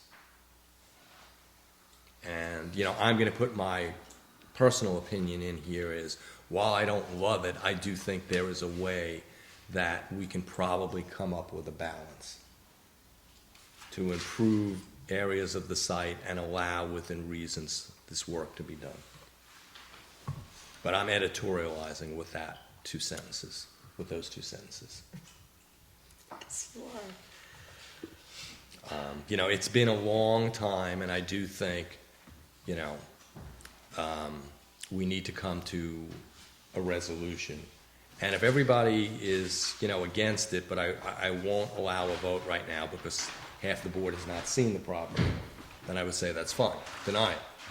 But I think that in all fairness, the rest of the board who is unfamiliar with the property needs to see it. Yeah, I think so too. I don't Absolutely think they needs to can see it. vote without seeing it. Right. Yeah, I would agree with that. Yeah. For those of us who have been on the board for a long time and have gone through now, you're the second owner that actually, I feel like we were there, I think we were there with the owners before the bankers. I don't know, but I For know. for the original house that was standing there. I feel like we were there for something, and I'd have to really look back in the files, but we spent years with the bankers on this. Oh, Years. Absolutely. My son started a report, came to the meeting when he was in 5th grade, and continued it to the end of 8th grade. And he's in aviation school now. Yes. I think that thought has come up in my head too a lot, but I think the major point to take away there was that the bankers came to us initially with a significant violation Yes. on their way to doing all the development that they had done on the property. So I think there was a lot of contention there going into it, and there was a lot of pushback. So I think that again, I think we should weigh that out in thinking about comparing it to that. The only reason I bring that up is that the site was significantly developed beyond what would have been allowed by this board at that time. Right. And now we're talking about more development Right. of this same property that we would not have allowed the development to occur with the last owners if we had been able to step in before it had already happened. Right. So that's just that, I'm editorializing now a little bit, but No, I understand. I mean, I've been weighing that back and forth. I think that when one of the early meetings with Mr. Prinz, I think that, and I think Mark was leading the meeting, but we had a discussion that the sins of the past, we need to be fair balanced about that. And we seem to have property owners right now that are taking care of the property, and they're in front of us right now. They didn't go and start building. Right, Where there was right. times. Agreed. The previous owner, that was not the case, right, so. right. And open to discussion and dialogue and, yeah, agreed. So what I think is best is we need to do a site visit and then make a decision, are we comfortable with moving forward? And if we are, then I think, there's a bunch of details we'll need from you. And that's where we'll go. Before we part, I would really like to understand where the distinction between essential and non-essential comes from. I can't find it in the code. And you seem to premise a lot of your thinking on that distinction. And secondly, I've brought my architect and engineer out. I would like to hear if anybody has any questions about any of the criteria where you think we don't satisfy those criteria.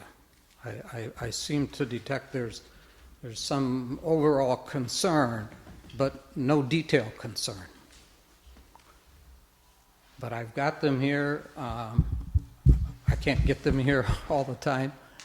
If you've got questions, I'd like to resolve them. But I really would, Andy, like to understand where this essential, non-essential dichotomy comes from, because I can't find it.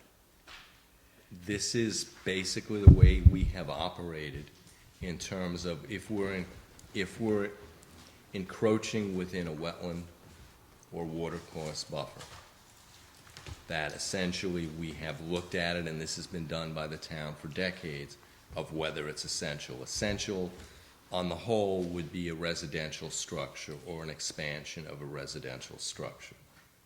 It would be a septic system if needed, but we're always looking for alternatives to move it out. Yeah, and we've Right. been over that. Right, and we're This not. property, you can't find them. Right, and we're, you know, with. Right, you can't. We can't, and And that we're was not, also the property that you purchased with these constraints, right? So this is not something that, you're working within a very constrained property. So, I agree with that, but I would also say frankly, that marsh is so much better off for what the bankers did than what it would have been had you not gone along with what he did. possibly? It's just palpably better off and healthier. yeah, there's no doubt. But, you know, I fully agree, you know. There was a lot of land clearing. Yeah, Yeah. he did a lot of things he wasn't supposed to do. I hope you don't visit them on me. I've tried very hard to stay entirely within what is required, what's permitted. When I come back to you, when the rainstorms happened, I called up Max, here's what I think, you know, what do you think, etc. That's the way I operate. No, that's appreciated, and we Yeah. do recognize that. We do recognize that. And I hear what you're saying, Andy, but if you can't find it in the code, I don't know how you can operate on that construct. Oh, no, go No, I ahead. think the essential and non-essential vernacular really boils down to the overall impact of what's being proposed within the wetland buffer and what the ultimate impact would be to the regulated resource. So I think, not to speak out of turn, but when we're talking about essential and non-essential development, it's more for the board to evaluate, okay, what changes can be made to this plan that won't affect your quality of life, but will help preserve and reduce the and potentially mitigate the overall impact. If you stand by what you're proposing to do on your property, there are sections of the Chapter 93 code that will allow you to present a mitigation plan to go along with your application to be evaluated by the board that could satisfy the impacts, that you're proposing to do within the regulated area. So I don't think getting stuck on the essential and non-essential structure vernacular is necessary. It's more of a way for us to look at from a conceptual level, what the overall impacts are and what's necessary. And mitigation may come in the form of reducing size. And I think that speaks to kind of what we're getting at. you Yeah, know? well, we did that 4 times, so I'm at the end of the road on that. Yeah, I hear you on that, and our submission basically says to you, with experts having weighed in, that there is no adverse impact. I still haven't heard anybody suggest that there is. And if there isn't, then, yeah, let's have a site visit, et cetera, but let's move forward. At this point, we need to have a site visit. Let's schedule the site Half the visit. board has not seen this. And then after the site Yeah, and you visit- haven't seen it since bad storms and the partial remediation. It's going to take a season or 2 for that marsh to come back. It was looking gorgeous last summer, but not this summer. Well, that's also something to think about, right? I mean, that's Yeah, something hey, to you know- consider as landowners, right? That these storms are not getting any better, unfortunately. No, and I would like to prevent having to dig out the marsh every other year. Yes. Yeah, It's not good for the marsh, it's not good for us, but, I'm going to spend probably $25,000 with Polhemus to do this remediation. It's not fast, simple work, and there's so much stuff that went in there. Now, what you're going to do, will this prevent massive influx with the Well, Paul Hemus and Marino think that it's going to help a lot, just what we're doing down on either side of the road. But the other thing I'd really like to do is just west of the state right-of-way for 9D. I would like us to put in like a 4-foot wide trench that if water comes over the highway, which it did this deep on July 6th, it's going to go into that trench and go back into the stream instead of washing out our road at the same time. That's going to save half of what wound up in Is there. that not allowed? Why what's the matter with that? What's wrong with that deal? I think it's the right thing to do, and I've had one engineer say that's the right thing to do. We may need DEC approval. I don't know. We may need your approval because it's within 100 foot of a stream, although maybe it's emergency work. But I haven't gotten my neighbors to completely sign off yet. They're kind of there conceptually, but then they say, Rick, what does it cost, you know? Phil and his partner, they're long retired and on fixed incomes and so forth. So I may wind up footing most of the bill. But I think that, you know, for a road of the nature of Kings Dock Road, that's the kind of thing you got to look at.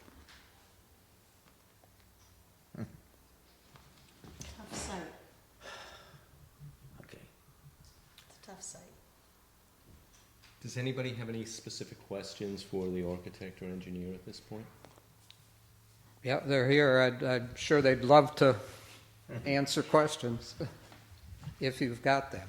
You've got the list. And as I pointed out in the cover memo, Andy Chung, you know, supersized our stormwater and drainage issue. He planned for a 100-year storm.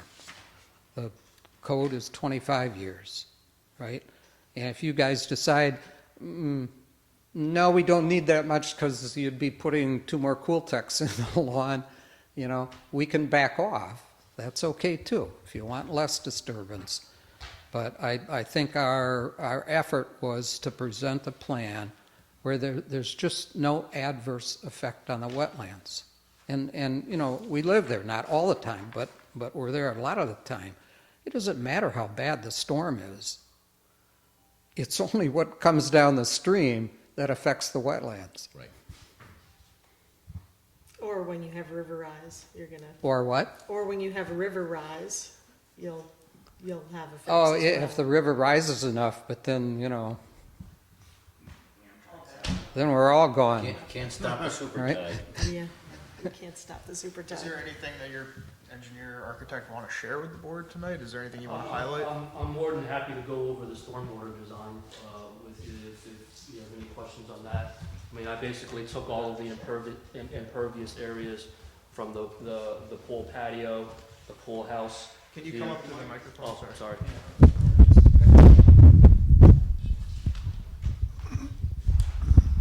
I was, as basis for the stormwater design, I basically took all of the impervious area of the pool patio, the pool house, and the proposed addition in the atrium, routed them with wherever the roof leaders were coming down to a proposed 4-inch pipe, which ties into an existing pipe for existing Coltex that are located in the front yard.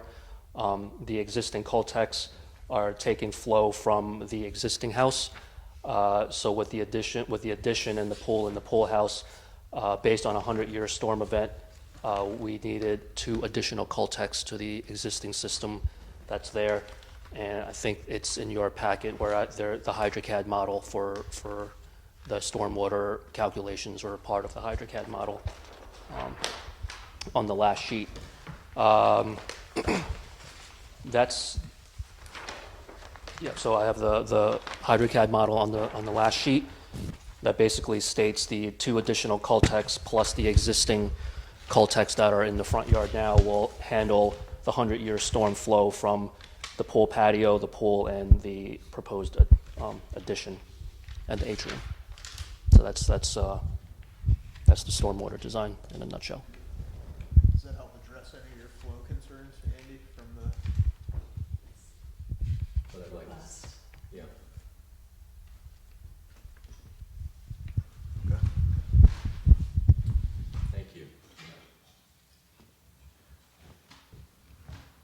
Do you want to go over any design changes that you made? I think. So yeah, I mean, the two biggest design changes that we made, I guess three, are we reduced significantly the size of the atrium connecting the two, the existing house to the new addition, primary suite. In reducing the atrium, we also worked to reduce the actual overall footprint of the primary suite. So we narrowed it and shortened it, rotated it slightly so that it would fit into the slope a little bit more. It would tuck in a little bit better and fit with the natural contours of the site. We also worked with the pool design and the pool house design to do something similar. So you'll see now the back corner of the pool house has been kind of lopped off at an angle. We did this again to work with the confines of the site and the steep slope, so that rather than cutting into the steep slope at right angles to make buildings that are square, we decided to use the shape of the hillside to determine kind of the shape of the building for the pool house. Furthermore, we rotated the pool slightly to try to get it as out of the buffer as possible. And I will also note that the entirety of the pool house is now outside of both buffer areas. The majority of the primary suite addition is within the watercourse buffer, but that's kind of, again, once you go to the site, you'll see that the whole house is already, you know, obviously you don't want to make something non-conforming more non-conforming, but we chose this site for the primary suite because it was outside of the wetlands buffer, and to the, I guess that's the north of the existing house, which would put it further out, further out of the stream buffer. So those are the major changes that we made. A lot of minor tweaking and rotations and really trying to work with the limitations of the site to make it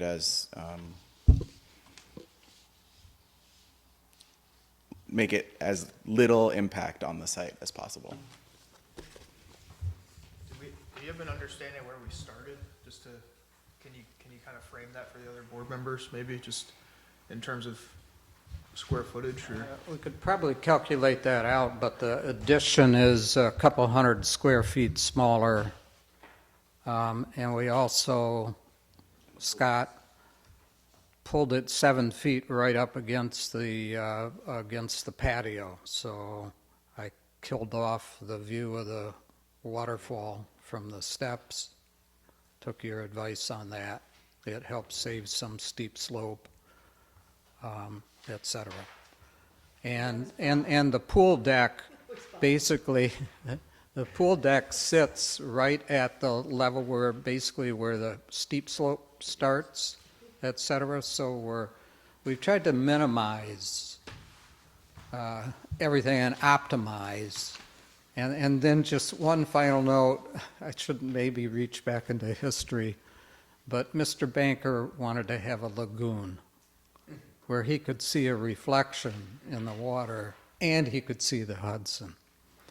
So the wetland boundary is now about 20 feet north of where it was. And if he hadn't done that, we wouldn't be talking about wetland buffer. Such is how life goes. Yes.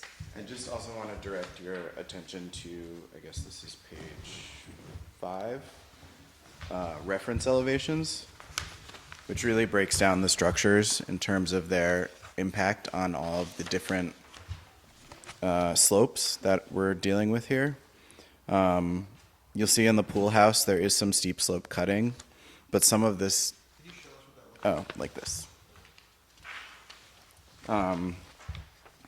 In the pool house, there's steep slope cut at the north side of the pool house. Some of this disturbance is fill, and it's assumed that we'll use the site fill, I guess. Whatever we take out, we'll try to reuse so that we're not bringing in fill from elsewhere. And similarly, you can look at the primary suite addition where there are very minimal steep slope cuts, and most of that is fill to bring it up to, the level of the foundations and the footings and the slabs. So I think that's also an important change from, an important change from the last few iterations of this, in that the steep slope cut was much more significant. And just to add, the whole pool part is like over 1,000 square feet smaller than when we started.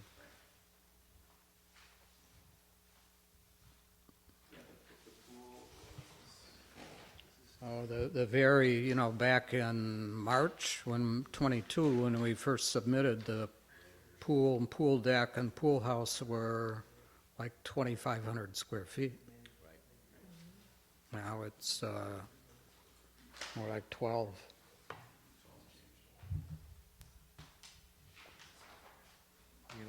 Any other comments? Anyway, any other questions, comments? Happy to welcome you to us. I just have one question. Yeah. We have these grade lines here. Right. What is the distance, What are the contours? Yeah, is it 10 foot each one? 1 foot. They're 1 foot contours. 1 foot. Yeah, Oh, they okay, were all, thank you. they were surveyed by Beatty and Watson. Yeah, all right, thank you. I thought it was 10 foot. Yeah.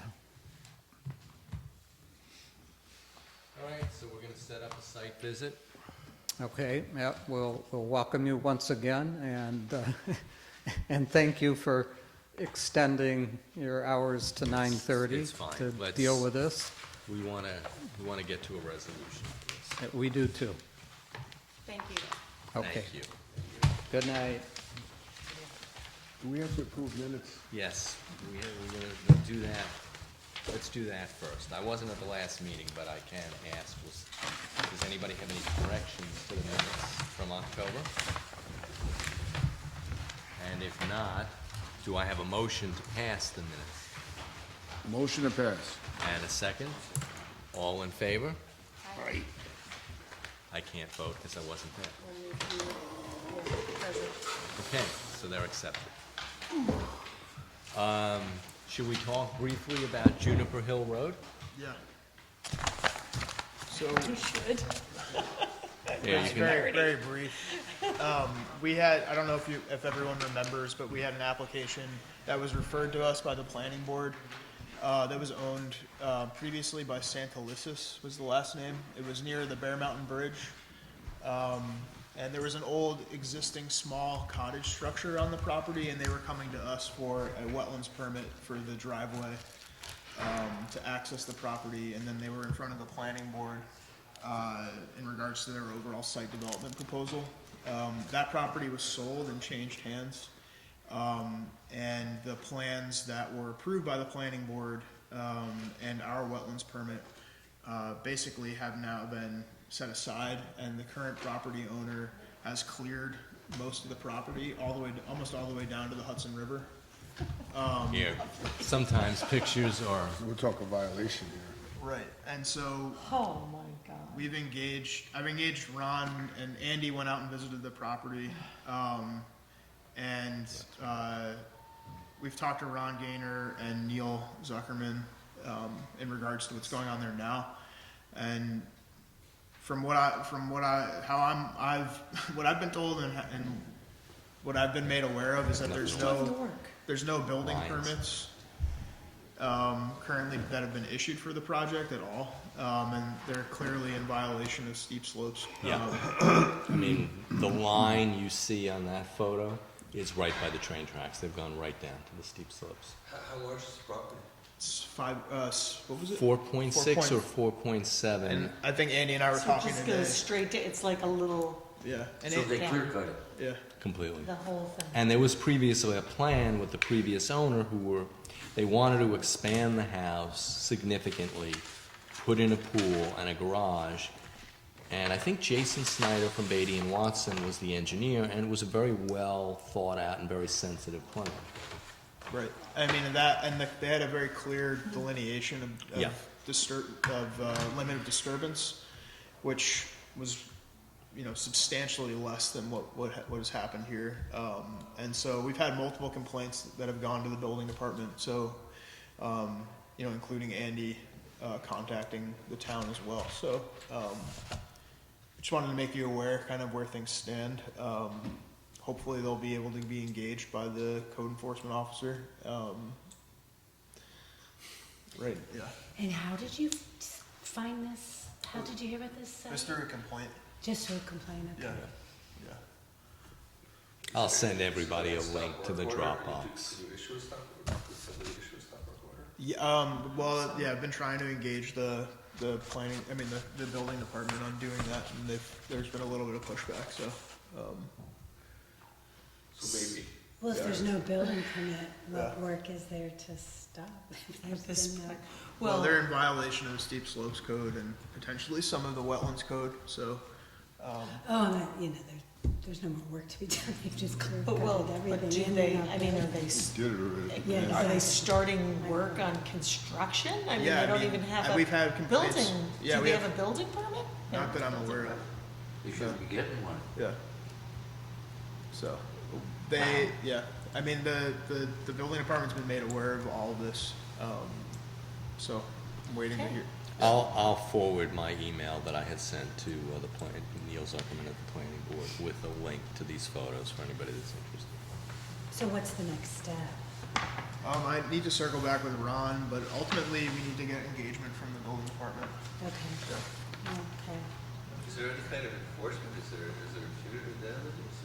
I don't know, that's something that we need to figure out. I think in a situation like this, it's like, this is potentially could be decades of remediation. If we were to just stop things and say, hey, you just have to restore the steep slope to its previous condition, right? So, that's kind of where things stand. I mean, this would be a case where potentially a fine would be the first step.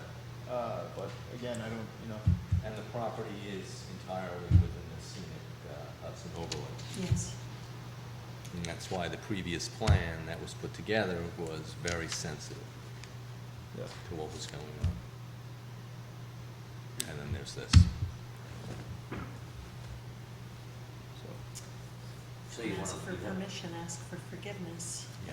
are we supposed to look at this also and see the devastation or no? You can. Can? You can go down. Pardon? Just take a ride on the Hudson. Here. Yeah, sure. Where is it next to? Where is it next to? It's a private road that's maybe a quarter mile. Slightly. Yeah, a quarter mile, maybe north of Manitou Road. What's the name of the road? South or north? North. It's like a small Is project. that a power station? What is that right there? Oh, that's the little cottage that Oh, was on. That was there. Is that the one that goes from Manitou back up to 9D? No, this is Go like even mile closer. north It's of- just north of there. It's a It's small- just past the, and um, just north of the not Garrison described, Manor, honestly. there's a private Do road. the owners of the property live North around of the here, or the Garrison, city, or do we know? Yeah, yeah, Garrison Inn, yeah. Ah, Yeah. okay. Do we have any other business? No, not that I can think of. And then Cheryl had asked me, do we want to have a meeting? Do we feel we need a meeting in December? I think probably that'd be the right thing to do for Prince. For December? Yeah, I'm not sure we're going to get a site visit together with Thanksgiving. Yeah. Well, I'm not here I am here for Thanksgiving, but I. So, You want to talk about the site visit dates, it's supposed to be. yeah. So after Thanksgiving, it would be December 2nd, or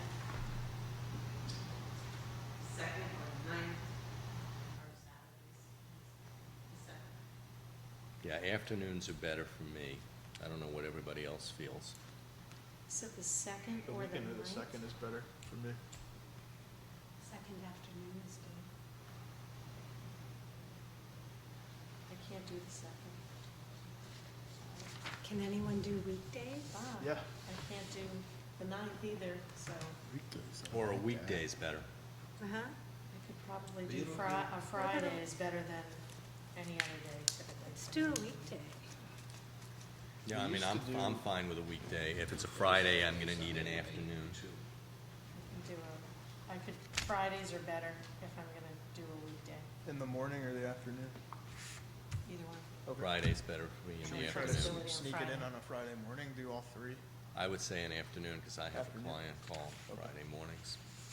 Wait, this Friday? No, a Oh, Friday. okay, good. I was just How saying- about Thanksgiving Day? No, I would say In the the afternoon. first So Friday, Friday the first. I would say that it would be the Is Friday that the first? first, or Yeah. whatever, after Thanksgiving. Should we try that?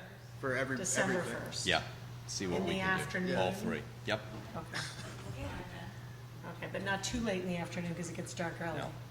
Yes. And we want to enjoy our Friday nights, right? 12 o'clock. What is it, what date? The first December Friday. 1st. We're gonna try for the first. What time? That's, What time? The answer person? I'm like, Are you gonna call Start me at and tell me? 12. 12? that's a week and a day from Thanksgiving Day, right? yeah, You need the I can recovery make time? you'll be out of leftovers, Scott.